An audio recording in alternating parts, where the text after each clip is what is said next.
Let's take him on.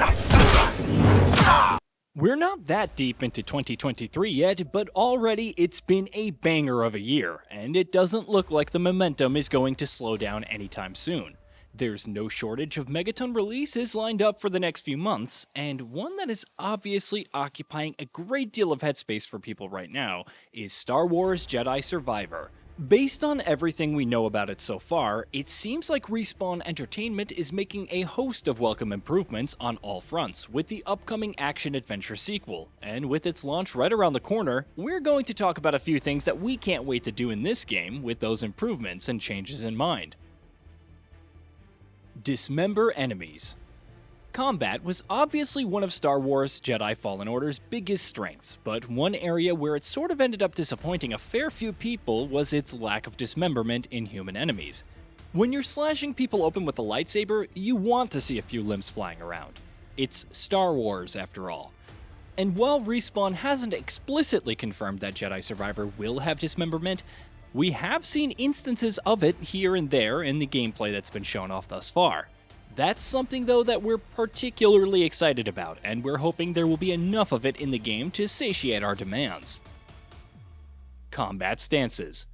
One of several ways Star Wars Jedi Survivor is building on the foundations of its predecessor is by beefing up the combat experience, which is being done primarily through the introduction of several new combat stances. The game will feature 5 combat stances in total, each boasting unique strengths, weaknesses, and even weapon designs from dual lightsabers to a lightsaber with a crossguard a la Kylo Ren's weapon, to even a stance that will see protagonist Cal using a lightsaber and a blaster in conjunction. On paper, it sounds like that's going to inject quite a bit of variety into combat, and we can't wait to try our hands at each of those 5 stances. Boss fights. Star Wars Jedi Survivor is of course going to be a Souls-like title, just like its predecessor was, and one aspect that can make or break a Souls-like experience is boss fights. This was an area where Fallen Order went all out, and obviously our hope is for Jedi Survivor to crank things up a notch here as well. There are solid foundations to build on here for the sequel, and if it can indeed end up delivering boss encounters that manage to one-up those found in its predecessor, it'll be one hell of an experience. Explore thoroughly. Like Fallen Order, Jedi Survivor has been designed as a Metroidvania experience, so it goes without saying that, like all Metroidvania games, exploration is going to be a massive part of the game. The lock and key design of Metroidvania games and how that can recontextualize areas that you've already been to is something that has never gotten old in games, and we're excited to see how Jedi Survivor implements that design style.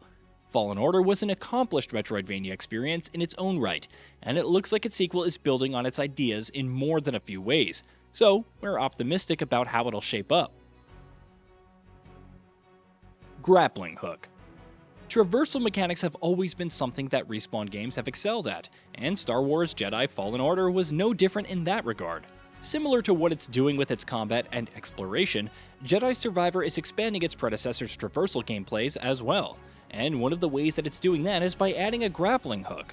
Now, it's an unwritten rule in gaming that any game that implements a grappling hook mechanic automatically becomes a better experience, and we're hoping that that's going to be the case in Jedi Survivor as well. It's something that has the potential to not only make moment-to-moment traversal more enjoyable, but also make exploration and things such as backtracking that much more engaging. Ride mounts. Another big addition to Star Wars Jedi Survivor that's promising to improve traversal and exploration in meaningful ways is rideable mounts. Obviously, the full extent of all the rideable creatures that will be available in the game haven't been revealed yet, nor will it be in all likelihood until the game is launched. But we're excited to see what this list will look like.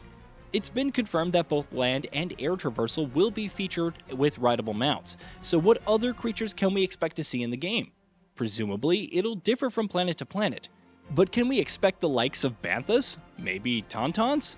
Cal rode on top of a Shio bird to get to the top of the origin tree in Kashyyyk in Fallen Order, so maybe that's something that could be gameplay this time around rather than a cinematic?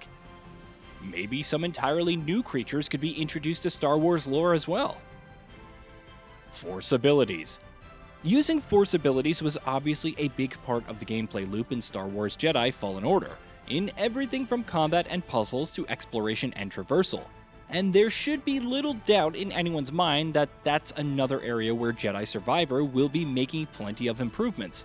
Fallen Order already had plenty of variety in the Force abilities it allowed players to use, and based on what we've seen of Jedi Survivor so far, it looks like Respawn is adding plenty of new ones for players to use in the sequel as well. Cal is, of course, going to be an experienced Jedi Knight by the time the game's story picks up, so we're curious to see what new abilities he'll learn in the time that's passed since the events of the first game. Jedi Chamber Puzzles.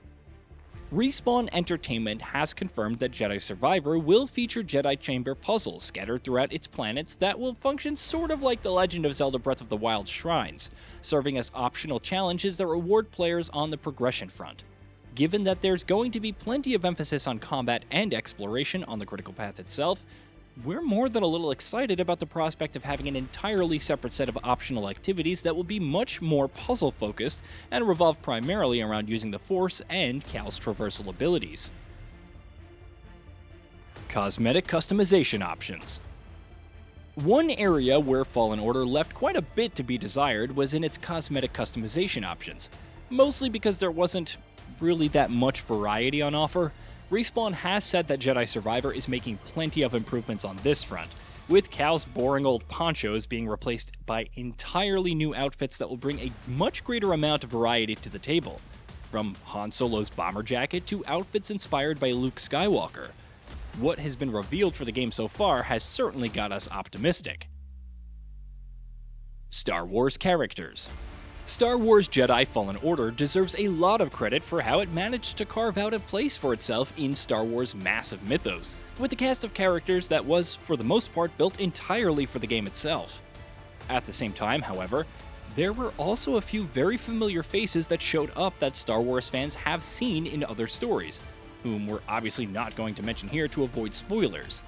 The expectation is that Jedi Survivor will do something similar, and we can't wait to see which characters from the Star Wars universe it will rope into the story.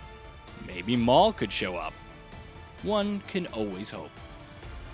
Hey, did you know that we at GamingBolt upload new videos every day? Stick around, drop a like, subscribe, and hit that bell, and let us know what kind of content you'd like to see in the future with a comment below.